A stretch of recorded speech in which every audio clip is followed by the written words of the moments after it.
into one of the Patriots' first offensive plays.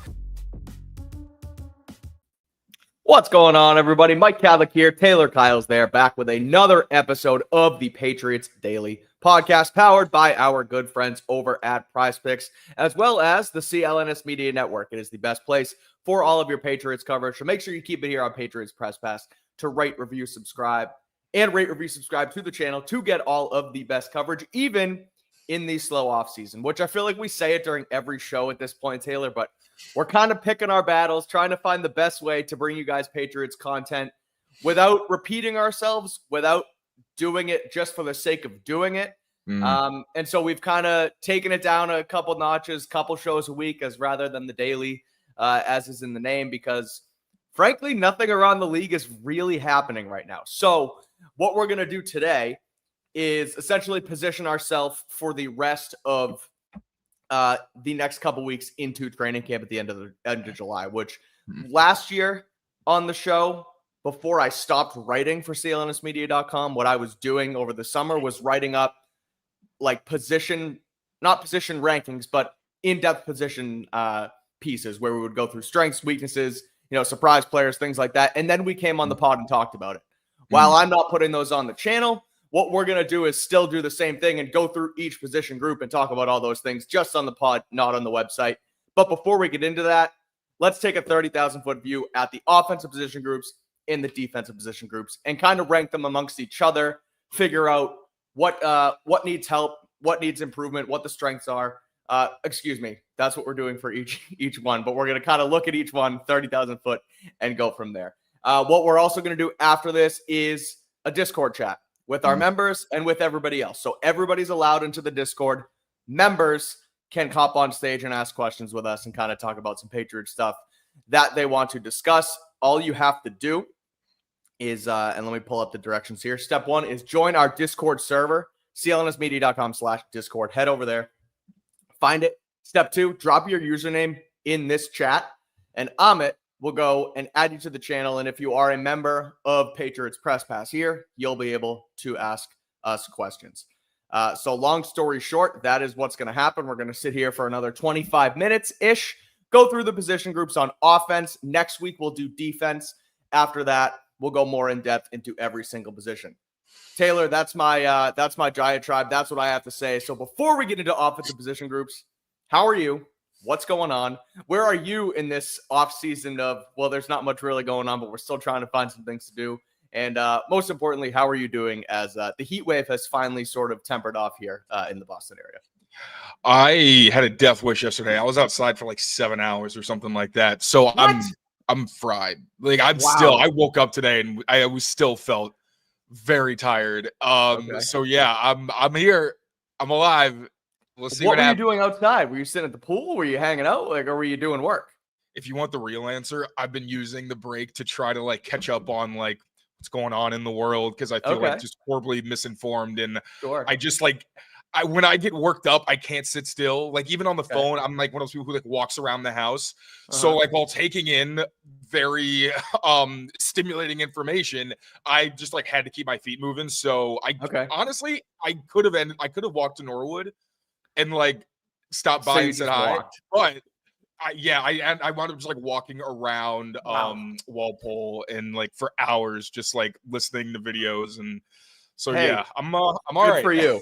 That's a good ass workout, especially in that heat. So wow, God bless you. But now here we are, Thursday, less heat, and let's rank some position groups. Position groups. And I know it's tough. It really is tough during these times, trying to get our words together, trying to come off a honeymoon, the whole thing. But I guess right off the bat, we can go we'll go worst to best and kind of start there. I don't think we'll have too many disagreements on where these guys end up, except for maybe towards the top. But I think we can both agree that the offensive line is the worst among the Patriots position groups on the offensive side of the ball. So, look, they draft Will Campbell with the 4th overall pick. They bring in a guy in Morgan Moses and Garrett Bradbury as well as the center after David Andrews retires. Mike Onwenu is penciled in as your right guard, and then it's kind of a mystery at left guard. And that's what the offensive line looks like, at least as we sit here now a month before training camp. We won't dive too deep because, again, that's what we're going to save these position-specific podcasts for in the coming weeks. But just looking at the offensive line, what do you expect from this group? What could they potentially do to improve themselves? Not just heading into training camp, but even across the board into the summer before week 1 to kind of get them out of the bottom of the Patriots position group rankings, if you will. So honestly, I had a tough time with this. I wound up splitting it between tackle and interior because there's one position group that I think actually splits the two when it comes to like where these rank. But I have the interior offensive line at the bottom. And a lot of that is just because when you look at it, you see Mike Nwenu as the only guy where you're like, yes, this is the proven quality starter. Like, yes, he's had some struggles in recent years, but you expect that he's going to be probably one of, if not the best player up front for you, especially because he's the veteran and Will Campbell, first round pick, but he's still a rookie. But beyond him, like Cole Strange has shown that he can play in this league, but I wouldn't really call him a quality starter because he hasn't started a full season, and this is his fourth season in the NFL. So that's pretty significant. Garrett Bradbury is towards the end of his career. The fact that he was just cut by the Vikings tells you that he might not still be a guy who is a starting caliber player. Maybe, in an ideal situation, he'd be more of a high-end backup. But, as a transitional piece, you don't mind it. You just hope that maybe if he does struggle, that Jared Wilson, can kind of rise to the occasion and maybe take over that spot. So for the interior, for me, really for all these positions, I looked at proven starters, quality depth, and then young upside. So they have young upside in Jared Wilson, but then again, behind him, it's kind of rough because Caden Wallace, we expect to be part of the guard competition. He's never played guard, I don't think, in college, at least not for more than like a snap or two. And he hasn't done it in the pros. So I don't know if I can call that upside because he might not even be a viable guard. Then City So has really only been a backup from what we've seen so far. I like Jack Conley. I don't think he's a starter. Ben Brown is a solid backup center, but he's a one-position player. And with Layden Robinson being at the bottom of the depth chart, it looks like over in that left guard competition, it really hurts. So I know tackle is one that we talked about. There are some scary elements there, but you at least still have a top pick and a guy who's been in the league for a long time where you know what you're getting out of him, even if there's a little bit of mystery of whether he's going to be able to play more than like 12 games. So I have a lot of concerns about that position group. And in terms of what they could do, Cole Strange is going to have to grab the bull by the horns and really show out once they put the pads on in training camp. But I wouldn't be surprised if this is the kind of thing where we see a pretty heavy rotation until somebody does assert themselves.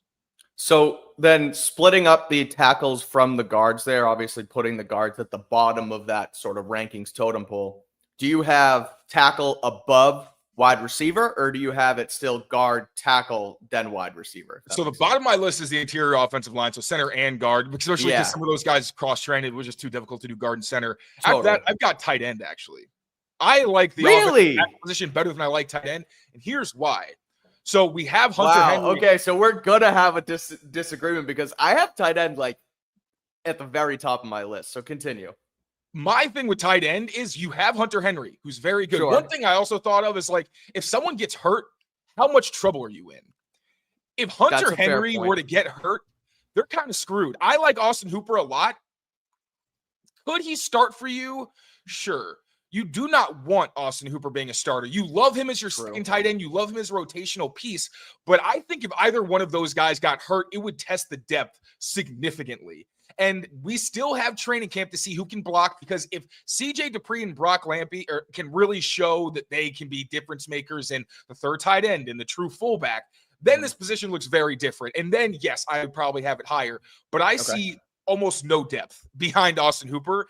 And even this is a team that's probably going to play a lot of two tight end sets. It's not only going to be Hunter Henry on the field. So it just worries me that if anything were to happen, like, I'll get into tackle and explain why. But yeah, I just don't see a whole lot of depth there. And there's no young upside that we've really seen so far. And for tight ends, yes, being a good blocker is significant, but you also want a guy who can catch the ball. And we haven't seen anybody be able to do that outside of the veterans. So yeah, I'm very worried about this position group. Interesting. Outside of the starters, outside of Hunter Henry and Austin Hooper. And so I didn't, I guess we'll kind of just bat them around then if our rankings will be pretty different, because I did have tight end. I went between them and quarterback at the top of the list. Now, depth and the injury aspect, upside in starters, like I didn't really think of. Now, starters, I think the 1-2 punch of Henry and Hooper is very good. And among the other question marks around the offense, like it's above wide receiver for me, it's above offensive line.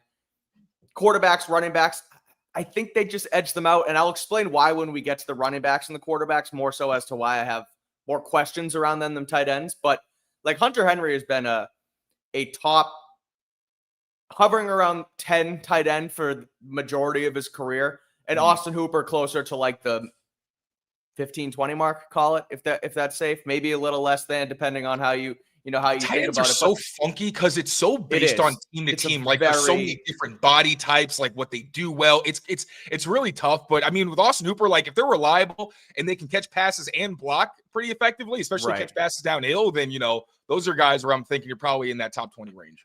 And so that's why I'm a little bit more bullish on them, is I just feel like they have a solid 1-2 tandem. Plus they have upside potential in CJ Dupree, in potentially a Brock Lampy, depending on if you want to put him in running backs or tight ends, because we're not really going to rank the fullbacks here, I don't think.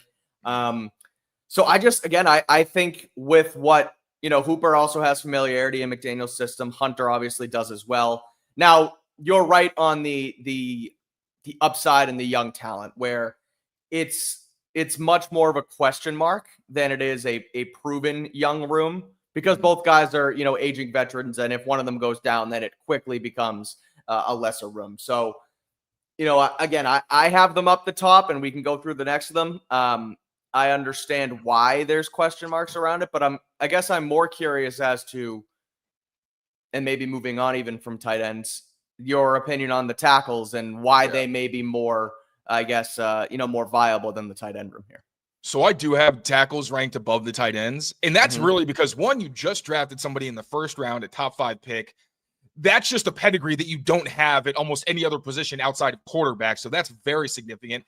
Morgan Moses, one of the better, at least pass protecting right tackles in the league. And you also know he's a formidable run blocker, guy who's got a lot of experience. While I do understand that the fact that he's got some injury question marks is significant, he's still going to play double-digit games for you, So it's not the same thing as a Cole Strange where, like, really, I don't know. I have no idea what his availability is going to look like, or if he's even going to be consistent enough to be on the field for a long time. So I just feel like the pedigree at the top of that depth chart is better than what they have at tight end. Even though I really like Hunter Henry for what they are, I still think that they're very good players. But again, I'm just talking like pedigree, what you have in Will Campbell, Morgan Moses, a proven starter, and a guy who, even if you just look at the stats, is one of the better right tackles, especially obviously that they could have gotten on the market. And then behind them, Vidarian Lowe, we know he's a quality backup at left tackle. Now, he hasn't participated yet. That's a bit of a question mark, but we know what he is. Like when he went up against top 15, 20-ish edge rushers, they were quiet. And that's saying something, because he is a backup who had to play an entire season. You don't want him playing against the better players in the league. Then Caden Wallace, we don't know how much right tackle he's still going to play, but the guy was drafted in the 3rd round. He played pretty well at right tackle for Penn State. If you had to, in a pinch, put him there, I would feel better about Caden Wallace having to play for Morgan Moses than I would for CJ Dupree or Jaheim Bell or anybody in that tight end room having to be a starter. Like, I would be terrified. I wouldn't feel great about Caden Wallace because he hasn't proven it yet. But just going on pedigree and the things that he's at least put on tape, it's like, all right, at least there's a little bit more to work with there. Yasir Durant, somebody who's been in this system before, I guess that helps, even though you're hoping he doesn't necessarily make the roster. And then DeMontre Jacobs just got the back and forth versatility. He's a younger guy. Again, at least if Trey Jacobs plays, if Vidarian Lowe plays, we know what it's going to look like. It's not going to be great, but if you put them in position to succeed, they're not going to completely tank the ship, right? But if you're talking about tight end, and there's also positional value here where, that's a good point. You could mask a tight end a lot easier than a tackle. But at the end of the day, if we're talking about like depth, especially, I like tackle better than I do. And Marcus Bryant, I need to talk about him. 7th round pick. You don't expect too much. But even still, I think even if you look at the bottom of the tackle depth chart, it kind of washes out the tight end. So these are 2 spots that I don't feel good about either one. I want to make that very, very clear.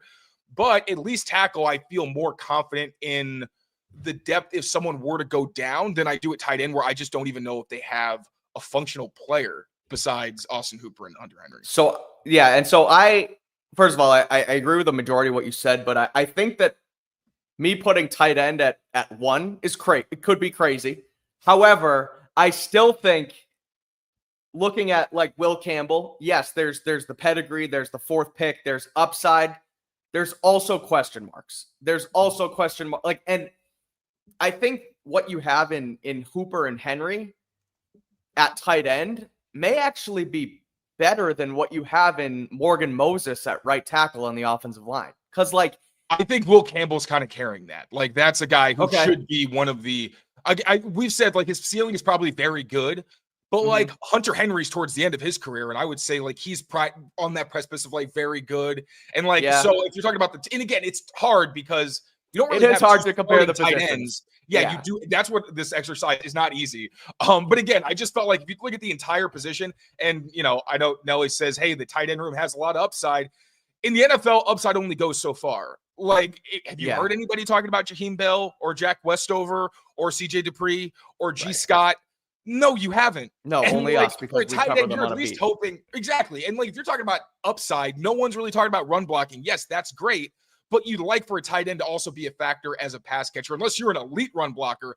I'm not sure Dupree is there. If Lampy is a Jakob Johnson type where he's a starter from day one and makes an impact, that does elevate the room, I think. Things for sure. But even still, like, he's not a Y. He's played a lot of different positions, but are you going to start a game with Brock Lampy as your starting tight end in 11 personnel? Is there anybody not named Hunter Henry or Austin Hooper that you would feel even okay about starting an entire game at tight end?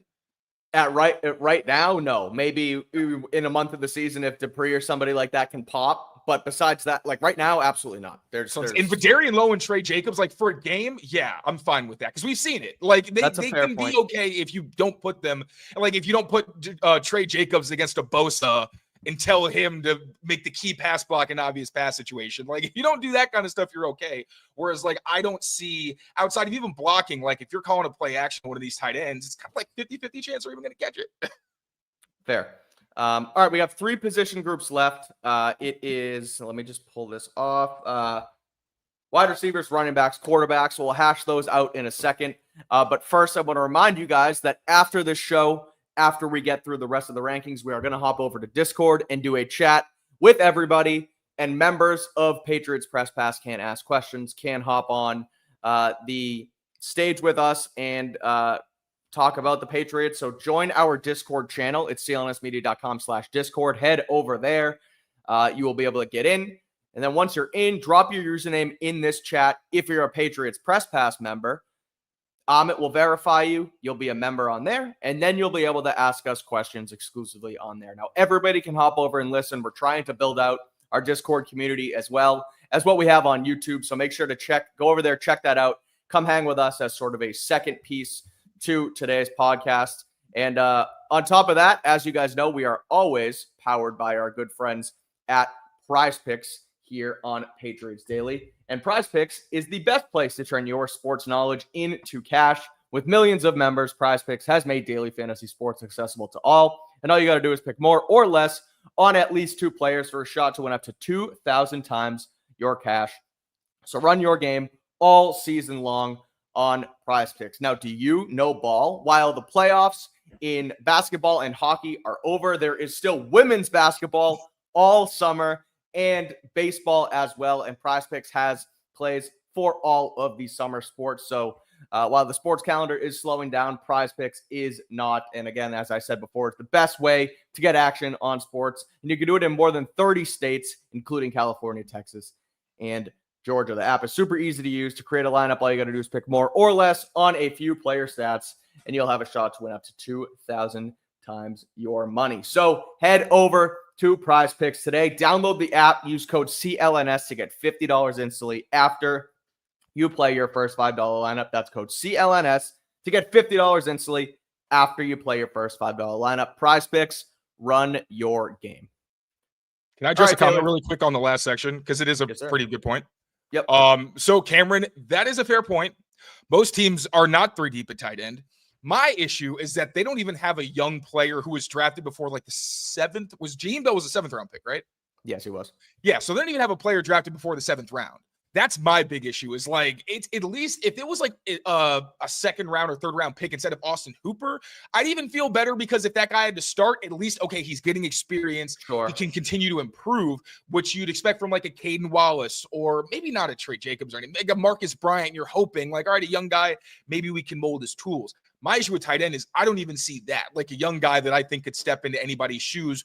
Or there's no one in the pipeline. There's no real like developmental pipeline guy who was like a maybe top 100, fringe top 100, who is like, okay, if we need to rely on you, you have something in the tank. The other guys are basically mysteries, dart throws in, you mentioned those last couple rounds. Exactly. So, but it is a good point. But also, you could say the same for tackle. Most teams don't have one good or two good tackles. If one of them goes down, a lot of teams would be in a bad spot too. But again, that was a very fair point. Sure. All right. 3 position groups left to rank out. Wide receivers, running backs, and quarterbacks. Who is your third position group, if you will? So leave second and first to last. Who do you have coming in at third here? Yeah, third, I've got wide receiver. Me too. And yeah, because I think you've got so many proven starters. That's the biggest thing for me. Like, obviously, injuries are a big part of it.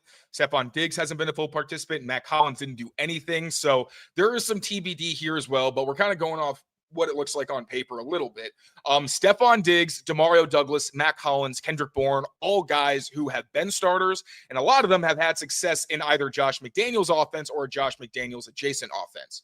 So that's a really good start. Also, the young upside, Kyle Williams is definitely in that category. I think Jalen Polk, I'm still holding out hope. I still think that he is a good football player. I think he just needs to like lock in and be able to gain some momentum and some confidence so that he can continue to build and maybe not. I don't know if he feels like he's stuck in last year. I certainly hope not, but hopefully get fans out of last year. Efton Chisholm I throw in there as well. I still don't know if he's the kind of guy who's going to, be a dark horse starter or anything like that.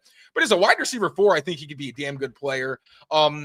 I'll be honest, Javon Baker's fallen into the Jaheim Bell realm for me, where it's like you need to show me a lot more before I'm putting any faith in you to be a young upside candidate. Because it's not just that you have talent, it's what you do on the field. And Kayshon Boutte, I would consider depth, to be honest, like quality depth, because I don't think he should be a starter. But still, it's not like it's a negative having him on your team. It's not a guy that you're necessarily saying like, oh, he's got to get out of here. You're just hoping that somebody more talented can fill that spot and be a little more dynamic. So, yeah, I don't love the top-end talent. Like, I think running back, when it comes to explosiveness, they've definitely got some more surefire type players. And that's why wide receivers kind of in the middle for me. But I also I like the depth. I like the fact that they've got guys who what they're going to look like in this offense. And you have at least a couple of guys, and I would argue probably 3, that are going to be here for a few years who I could see developing and having a pretty significant role in this offense. Yeah, so I agree with you as far as kind of where they rank among these last 3. I think the only proven commodities, I guess, is Stephon Diggs, who is coming off an ACL tear. And then Matt Collins, who, his upside isn't high, but what you're getting in him. Everybody He's a great else, blocker. He's a great blocker. Yeah. And so everybody else, it still feels like, even with Demario Douglas, you're still kind of working off potential there. Like, we haven't really seen him hit his ceiling just yet. It's kind of like, oh, Pop's good. Pop's going to be good. He can do that. And then every year, to no fault of his own, really, the offense around him. Some. Okay, some. You're right. Again, he's not completely exonerated of blame, but I get what you're saying. Like, there's something there. It just hasn't really hit yet. And, the excitement he's had about working with McDaniels and in this system makes me think that he hopefully will and should work hard and be able to kind of get on track here. But I'm with you. Like, there's no real there's Kyle Williams is exciting.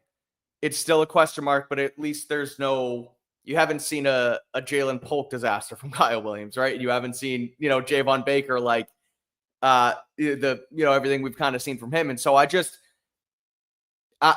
think there is reason to be relatively hopeful about the room and kind of what they can do, but I still just think it's not close to a room that you can be confident in moving forward until you kind of either add more pieces and see what you have. So that's this offense too. Like, almost every spot is like, yeah, we don't really know yet. We'll find out. Right. Another proven guy, I guess, is Kendrick Bourne, where what you're getting. It's not like there's much question marks there. It's just, how much healthier can he get after another season away? How can he get back on track after having a career year with McDaniels a couple seasons ago, and kind of going from there. But yeah, I think wide receiver is one where You hope it can get on track. It's not as good as you'd like it to be, but it's a room that has improved significantly compared to last season. Now, the last two rooms we have quarterbacks and running backs. Which one are you less confident in? Who do you rank second out of the Patriots offensive position groups?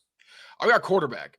And that's just because obviously Drake May is carrying this group. Honestly, if it weren't for Drake, quarterback would be lower because Joshua Dobbs, I think, is fine. For what he is, like if we could count the things you do off the field, maybe they'd be a little bit higher. But, if Joshua Dobbs starts, I wouldn't be happy about it. Like, I don't think he's a guy that you want throwing very often, although he does have that effort mentality where, like, he'll just put it down the seam in some pretty tight windows. But obviously, this is the Drake May show, a guy who was a Pro Bowler, probably shouldn't have been. Obviously, was a pretty deep alternate, but at the same time showed the potential, plenty of talent, and managed to look functional in an offense that was not functional in a lot of areas. So that's why I've got quarterback as second, because the running back room, I think, is easily it checks every box, I think. That's why I have it at the top. It's the only position group where I am happy about the proven starter, the quality depth, and the young upside. Interesting. And I want to get into that a little bit more because quarterback kind of speaks for itself, where it's Drake May, showed a ton of potential, want to see more. Josh Dobbs, you don't love him as a starter. I love him as a backup. I think he's the, sort of the perfect backup. Him and Jacoby last year, I think they've put Drake in two good positions here with the guys behind him, where journeyman players, they're not a risk to screw up the room. They've been around the league. They know how to play the position. They've learned from great players ahead of them. They've had to go in at a moment's notice and win a football game and have done it successfully. And that's Josh Dobbs. Like, I think he's outside of a guy like Jacoby, who obviously wanted to move on and kind of go somewhere else or what have you. Josh Dobbs is, next in line in that sort of group. So I think it's a great pairing. And then, I wonder where we would what we would think of this room if Joe Milton was still here versus a guy in Ben Woolridge, who is really just an arm who could potentially maybe at some point, if there's, a way to do it, make the roster and be sort of an emergency third QB guy. But, right now the room of May and Dobbs is promising. And I think is the second best, room on this team. But you mentioned running backs. You sounded bullish on it. So running backs are your number one. Obviously, it's Ramondre, it's Travion Henderson. It is Antonio Gibson, and Lan Larison is in the room as well. So why are you so high on them? Does Ramondre Stevenson's, I'll just ask this because I had a question mark next to Ramondre with the fumbling issues last season. And, he's sort of dealt with injury at some point in the past couple seasons. So why are you so high on them? What do you make of Ramondre's fumbling issues? And how high are you on Travion Henderson, who the Patriots took in the second round? Well, starting with Ramondre and the fumbling, I think there's going to be two advantages. One, the offensive line shouldn't be as porous as it was last year, where he's just running into a brick wall constantly.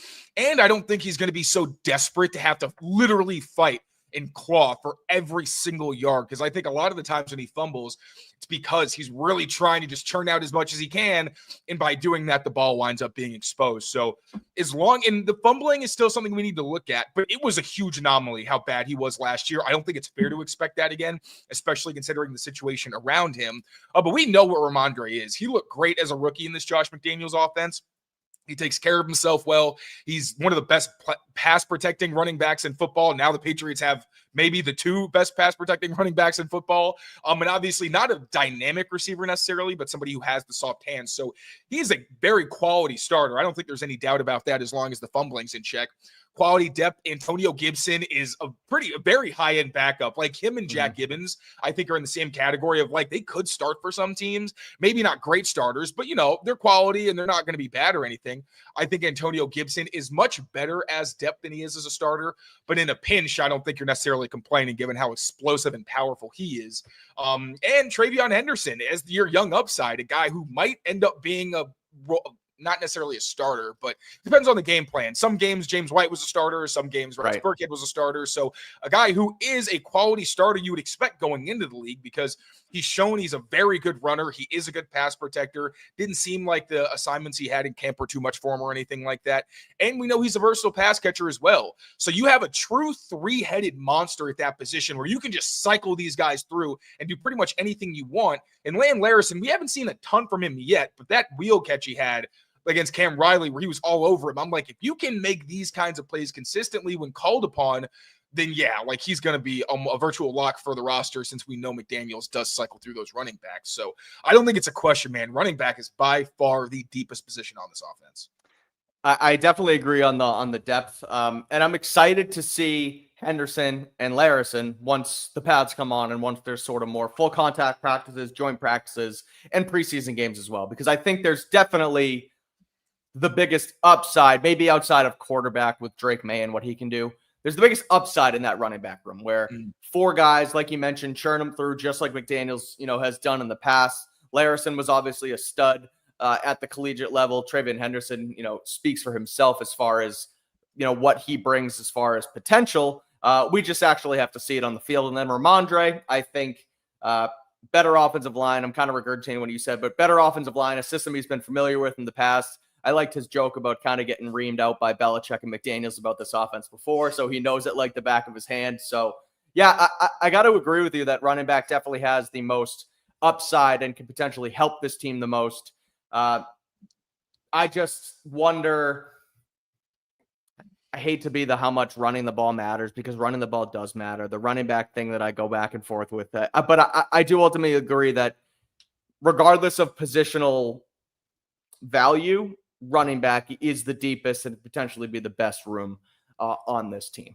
And with that being said, I think we can take this conversation and move it to Discord, because that's what we're going to do here, is we're going to take this and go to our Discord channel. So head over to clnsmedia.com/Discord, join our Discord chat, drop your username in here. Amit will add you if you're a member, and you can ask us questions. Even if you're not a member, come join anyway and listen to us talk for Patriots for a little bit while longer on this Thursday afternoon. And as always, make sure you rate, review, and subscribe to Patriots Press Pass. We'll be back on the pod next week. We're going to do this with defense before we get into our position-by-position breakdowns leading into training camp. Again, what we're doing here was sort of setting the table on each of the position groups before we dive even further into it and look at upside, downside, position, surprise players, etc. We'll get all that out before training camp starts in just about a month, Taylor. We are in the dog days, but we'll get there in just about a month. And before you know it, it's going to be me, you, Brian, Alex, sweating our asses off, not on the field, but off the field, sitting outside, doing our crossover episode recaps of training camp. So it's getting exciting. So we appreciate you guys being here, even in the slow season of the NFL calendar. So again, keep it here, keep it locked in to Patriots Press Pass, and join us on Discord after this as well. We'll be in there in just a few moments. So until next time, thanks for joining us. Take care of yourselves, take care of each other, and we will see you soon. Peace out, everyone.